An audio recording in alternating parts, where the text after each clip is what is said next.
ভাই, খোদার গজব পড়ুক ট্রাম্পের উপর ভাই। আমি যতবার গজব পড়ুক পড়ুক বলবো ততবার আমিন বলিয়েন ভাই, যদি ট্রাম্পের অপছন্দ করেন। একটা শান্ত পৃথিবীকে অশান্ত করে দেওয়ার জন্য এই যে তেলের বাজারে অস্থিরতার কারণে প্রত্যেকটা পৃথিবীর প্রত্যেকটা মানুষ এটা সাফারার হবে। যারা যুদ্ধে অংশগ্রহণ করবে তারাও সাফারার হবে, যারা যুদ্ধ অংশগ্রহণ করবে না, মিডল ইস্ট থেকে হাজার হাজার মাইল দূরে যে দেশগুলো, তারাও সাফারার হবে। আমি আগামীকালকে যদি বাইর হইলে আমার বাস ভাড়াটা যদি বেড়ে যায়, 10 টাকা বাস ভাড়া বাড়লে এটার জন্য ট্রাম্প দায়ী, আল্লাহর গজব পড়ুক তার উপরে। আমার বাংলাদেশি কোনো ভাই যদি মধ্যপ্রাচ্যের কোনো দেশে ফ্লাইটে যেতে চায়, সেটা ভাড়া যদি 10,000 টাকা 15,000 টাকা বেড়ে যায়, এটার জন্য ট্রাম্প দায়ী, আল্লাহর গজব পড়ুক তার উপরে।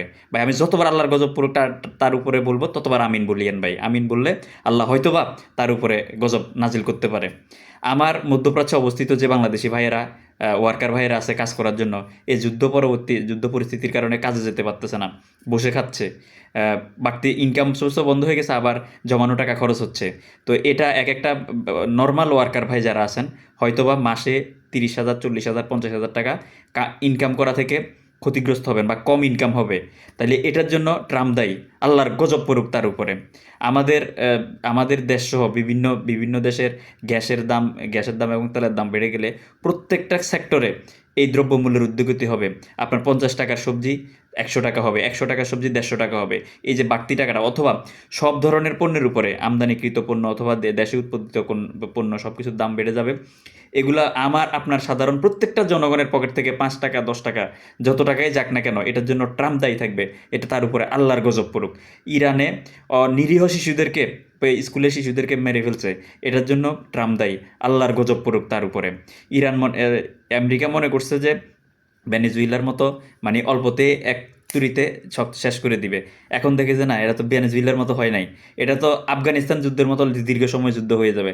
যখন দেখছে যে ইরান কি কাজ করছে, ইরানে হচ্ছে কম দামি ড্রোনগুলা পাঠাইছে, আর ইসরায়েল বা আমেরিকার ডিফেন্স সিস্টেমে কম দামি ড্রোনগুলাকে ভূপাতিত করার জন্য তাদের দামি দামি আয়রন ডোমের অ্যান্টিসেপ্টিক মিসাইলগুলো তারা ব্যবহার করছে, তারা ক্ষতিগ্রস্ত বেশি হয়েছে। অর্থাৎ ইরানের কম দামি ড্রোনের এগেনিস্টে, ধ্বংস করার এগেনিস্টে ইসরায়েলের কিন্তু বা আমেরিকার কিন্তু দামি দামি সমরাস্ত্রগুলো ব্যবহার করা হয়েছে। আমেরিকা কিন্তু ডাবল ক্ষতিগ্রস্ত হয়েছে। এখন যখন দেখছে যে, মনে করছে যে ট্যাবলেট খাওয়াইয়া পশ্চিমা বিশ্বকে, তারপরে আপনার নেটোকে এই যুদ্ধে সামিল করতে পারবে, দেখতেছে যে না, পশ্চিমা বিশ্ব, নেটো তো যুদ্ধে অংশগ্রহণ করতেছে না। এখন এই যুদ্ধের ব্যয় তো পুরো আমেরিকার উপরে গিয়ে পড়বে। আর ইসরায়েল কত ইয়ে করবে। এখন এবার টনক নড়ছে, এবার বলে যে না, আলোচনার টেবিলে আসো। আলোচনা ঘন্টা আলোচনার টেবিলে আসবে। আরও কিছু কথা বলি, আল্লাহর গজব পড়ুক ইয়ের উপরে, আপনার ট্রাম্পের উপরে। দেখেন, ফিলিস্তিনে হাজার হাজার মানুষকে হত্যা করা হয়েছে, ফিলিস্তিনে হাজার হাজার মানুষকে মারা হয়েছে। এখন দেখেন, এখন ইসরায়েলে, এখন তেল আবিব, এখন তোরা বোঝ যে মানুষের, নিরীহ মানুষের হত্যা করার যে মায়া কান্না, কান্নায় ভারী হয়ে যেত, এখন তোরা বোঝ। এই যে ইরানে যেহেতু মারতেছে, ইরানকে, ইরান একমাত্র দেশ যারা জানে তাদের পরাজয় নিশ্চিত, এটা জেনেও তারা সিংহের মতো গর্জন করে, মানে মরবো কিন্তু কয়েকটাকে নিয়ে মরবো। এর মধ্যে আরেকটা যুদ্ধের মোড় কিন্তু ঘুরে যাচ্ছে ভাই। এই যে সৌদি আরবে যে তেলের খনিতে তেল পরিশোধনাগারে হামলা করা হয়েছে, বলছে ইরানে করছে। ইরানে বলে যে না ভাই, আমরা করি নাই, কারণ আমরা আমাদের ভাইকে আমরা মারবো না। এটা কে করছে? এখন ওই সৌদি আরব তদন্ত করতেছে, এটা নাকি আপনার ইয়ে করছে, আপনার ইসরায়েলে করছে। ইসরায়েলে এটা করে ইরানের উপর দোষ চাপাইতে চাইছে, যাতে করে সরাসরি আপনার সৌদি আরব ইরানকে অ্যাটাক করে। সেজন্য এখন যদি ভাই তদন্তে যদি বের হয়ে যায় যে আসলে ইরান মারে নাই, ইরান সত্য বলতেছে ইরান মারে নাই, এটা একটা অ্যাক্সিডেন্ট হয়েছে, অথবা আপনার ইসরায়েলে এটা করাইছে, তাইলে কিন্তু যুদ্ধের কিন্তু দাবা কিন্তু ঘুরে যাবে। হয়তোবা এখন আপনার সৌদি আরব এখন বাধ্য হবে কার সাইডে যাবে, কি করবে, নিউট্রালে থাকবে নাকি ডিরেক্টলি ইসরায়েলের বিপরীতে চলে যাবে।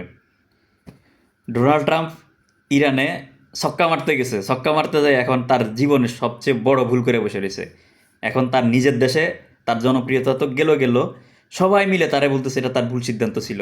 তাই সে এখন পাগল হয়ে গেছে, পাগল হয়ে এক একবার এক একটা বলে। এখন লাস্ট পর্যন্ত কি বলছে, লাস্ট পর্যন্ত বলছে যে আশঙ্কা ছিল যে ইসরায়েল ইরানে হামলা করবে, ইরানে হামলা করলে ইরান সরাসরি আমেরিকাতে হামলা করবে, সেজন্য সে আগাম হামলা করছে। আবার এক একবার মানে এক একটা বলতেছে, মানে উল্টাপাল্টা বলতেছে প্রতিদিন। তার তার লোকজন উল্টাপাল্টা বলতেছে। আরেকবার বলতেছে যে আমরা ইরানের সরকার স্বৈরাচারকে আমরা পতন করানোর জন্য আমরা এটা উদ্যোগ নিয়েছি, সেজন্য। আবার আবার বলতেছে যে না, সে তার পার্শ্ববর্তী দেশের জন্য, প্রতিবেশী রাষ্ট্রের জন্য হুমকি ইরান, সেজন্য আমরা ইরানকে আমরা ইয়ে করছি, আপনার অ্যাটাক করছি। সলিড কোনো, মানে সে এখন পাগল হয়ে গেছে, সলিড কোনো রিজন দেখাইতে পারতেছে না। আজকে ধরেন যুদ্ধের ৪র্থতম দিন গেল যেটা দেখছি, এই যুদ্ধ কিন্তু থামার কথা না। কারণ যেখানে ইরান বলছে যে আমরা থামবো না, আমরা আলোচনার টেবিলে বসতে চাইছি, কিন্তু এরপর আমাদের উপরে আগে হামলা করছে, আমাদের নেতাকে মেরে ফেলছে। আমরা এখানে আর কোন এখন আর কোনো আলোচনার সুযোগ নেই। দেখেন, ইসরায়েল কিন্তু ইরানে এত এত বোমা মারতেছে, মানে শত শত লোক মারতেছে, আপনার শত শত বিল্ডিং ধ্বংস করে দিচ্ছে। তারপরেও কিন্তু ইরান মানে কোনো মানে ছাড় দেওয়ার কোনো মন মানসিকতার ভিতরে নাই। কারণ ইরানের কিন্তু চেইন অফ কমান্ড কিন্তু আমেরিকা ভেঙে দিছে। এখন আপনি যদি চেইন অফ কমান্ড ভেঙে দেন, মানে মুরব্বীদের আপনি মেরে ফেলেন, বা যারা সর্দার তাদেরকে যদি আপনি মেরে ফেলেন, তাহলে আপনি যে আলোচনা করতে চাচ্ছেন এখন কার সাথে আলোচনা করবেন? একটা গ্রামের সর্দারদেরকে আপনি মেরে ফেলছেন, যারা সালিশ করবে বা যারা আপনার চেইন অফ কমান্ড দিবে তাদেরকে আপনি মেরে ফেলছেন, তাহলে এখন কার সাথে ইয়ে করবেন? ইরানের এখন কোনো কমান্ড নাই, যারা যুদ্ধ করতেছে সেনাবাহিনীর ভিতরে কোনো কমান্ড নাই। অর্থাৎ মানে হেডকোয়ার্টার থেকে কমান্ড মানে শেষ। এখন তাদেরকে ৩১টা ভাগে ভাগ হয়ে গেছে পুরা পুরা ইরান। মানে যে যেমনে পারতেছে তারা তাদের মতো করে যুদ্ধ চালাই যাবে, এটা হচ্ছে কথা। একসাথে কয়েকটা জায়গা থেকে মিসাইল লঞ্চ করার তাদের সক্ষমতা আছে। এখন এই হচ্ছে কথা। এখন এগুলা যখন তারা ক্যালকুলেশন করে আমেরিকা যখন দেখলো, আইরে তাইলে তো এখন তো আলোচনা ছাড়া কোনো উপায় নেই। তাছাড়া পশ্চিমা বিশ্ব অনেকগুলা দেশ তাদের বিপক্ষে চলে যাচ্ছে, আমেরিকার পক্ষে যাচ্ছে না। আর এদিকে তাদের আপনার এয়ার ডিফেন্স সিস্টেমের যে ইরান যেহেতু মিসাইল মারতেছে মোহর আরও অ্যাডভান্স মিসাইলগুলো এখনও মারে নাই, পরবর্তীতে মারবে। আর এদিক দিয়ে ইসরায়েলের এবং আমেরিকার এয়ার ডিফেন্স সিস্টেমের আপনার মিসাইলগুলো শেষ হয়ে যাচ্ছে। এখন তো তারা আর কি করবে? আমার কথা হচ্ছে এখন আলোচনার টেবিল আসতে যাচ্ছে, আল্লাহর গজব পড়ুক এর উপরে, আল্লাহর গজব পড়ুক ট্রাম্পের উপরে। সে শান্ত পৃথিবীটাকে অশান্ত করে দিছে এই পাগলা ট্যাম্পের জন্য, খেপাটে ট্যাম্পের জন্য। এই একটা মানে মাথা নষ্ট স্ক্রুডিলা ট্রাম্পের জন্য তার নিজের দেশের নাগরিকরা এখন নিরাপদ না। মধ্যপ্রাচ্যের যত দেশে তার নাগরিকগুলো ছিল, সে এখন রাষ্ট্রীয়ভাবে তো করতে পারতেছে না, মানে সহযোগিতা করতে পারতেছে না। বলতেছে তোমরা যেই দেশে আসো, মধ্যপ্রাচ্যের দেশগুলো, আরব দেশগুলা, যেমনে যেভাবে পারো ভাগো, আউট হও। অথচ আমেরিকা কিন্তু তাদের দেশের কোনো নাগরিক যদি কোনো দেশে যদি অস্থিতিশীল পরিস্থিতি হয়, জাহাজ পাঠাইয়া, প্লেন পাঠাইয়া তারা নাগরিকগুলোকে সুরক্ষিতভাবে নিয়ে যায়। কিন্তু এবারের ক্ষেত্রে দাবার চাল ঘুরে গেছে। মানে ইরান একদম শিক্ষা দিয়ে দিছে। এটা মানে পৃথিবীর এমন এমন শক্তিধর রাষ্ট্র আছে যারা যেটা করতে পারে নাই, ইরান সেটা করছে। ইরানকে আসলে ধন্যবাদ দিলেও কম হয়ে যাবে। তবে আবার এখানে আমাদের পার্শ্ববর্তী দেশ নরেন্দ্র মোদী সাহেব, উনি কিন্তু এখন পর্যন্ত কোনো টুইট করে নাই, কোনো বিবৃতি দেয় নাই। উনি অন্তত অ্যাটলিস্ট উনি ইসরায়েলের পক্ষে ঠিক আছে, কিন্তু ইয়ের পক্ষে, ইরানের পক্ষে তো অন্তত নেতা মারা গেছে তাদের, এটার জন্য তো একটা সমবেদনা হলেও জানানো দরকার ছিল। অথবা আপনার স্কুলে যে নিরাপরাধ মাসুম বাচ্চাদেরকে মারছে, এটার জন্য তো সে মানবতার স্বার্থে হলে সে একটা বিবৃতি দেওয়ার দরকার ছিল। দেখেন, মুনাফেক মানে এত খারাপের খারাপ, সে একটা বিবৃতি দেয় নাই। অন্তত রাষ্ট্রীয় প্রধান হিসেবে তো একটা বিবৃতি দেওয়ার দরকার ছিল। হ্যাঁ ঠিক আছে, সে আমেরিকাকে ভয় পায় বা আপনার ইসরায়েলের সাথে তার সম্পর্ক আছে, সে কূটনৈতিকভাবে সে ডিরেক্টলি কোনো কিছু বলতে পারবে না এদের খিলাফ, কিন্তু সে তো অন্তত একটু বিবৃতি তো দিতে পারতো, দেয় নাই। এত হারামজাদা। আমার কাছে একটা জিনিস অবাক লাগছে যে ১,০০,০০০-এরও বেশি কিন্তু আমেরিকান নাগরিক আরব দেশের যে ৮-১০টা দেশ আছে এগুলোতে আছে।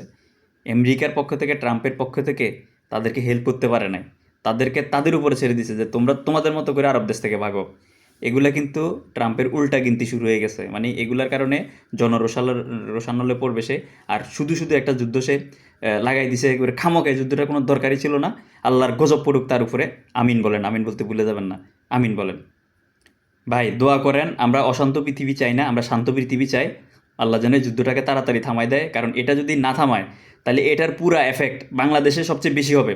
কারণ আমাদের মধ্যপ্রাচ্যে আমাদের লাখ লাখ ভাই কাজ করে, কর্মহীন হবে, দেশে চলে আসবে। তার মধ্যে আমাদের দেশে গ্যাসের দাম বাড়বে, তেলের দাম বাড়বে। আর আমাদের দেশে তো বোঝেন, যুদ্ধ হয়েছে ইউক্রেন রাশিয়ায়, কিন্তু আমাদের দেশের ব্যবসায়ীরা জিনিসের দাম বাড়াই দিছিল। আর এখন তো সরাসরি তেলগুলো আমাদের দেশে আসে, এলএনজি আমাদের কাতার থেকে এলএনজি গ্যাস আমাদের দেশে আসে। এখন তো তারা আরও বাহানা পাবে, আরও বেশি বাড়ায় দিবে জিনিসপত্রের দাম। যতটুকু যুদ্ধে এফেক্ট হবে না, দাম বাড়বে না, তার থেকে বেশি কিন্তু আমাদের দেশে বাড়ায় দিবে ব্যবসায়ীরা, সিন্ডিকেটেরা দাম। আল্লাহ আল্লাহ এই শান্ত পৃথিবীটাকে অশান্ত করার জন্য আল্লাহ ডোনাল্ড ট্রাম্পের উপরে আল্লাহর গজব পড়ুক। আমিন বলেন ভাই, আমিন বলতে ভুলবেন না। আল্লাহ এই শান্ত পৃথিবীটাকে শান্ত করুক। যার যে ধর্ম পালন করেন, ধর্মীয় উপাসনালয়তে যান, যাইয়া প্রার্থনা করেন, দোয়া করেন, পূজা করেন, যাতে শান্ত পৃথিবীতে আমরা শান্তি চাই, আমরা অশান্তি চাই না। ধন্যবাদ।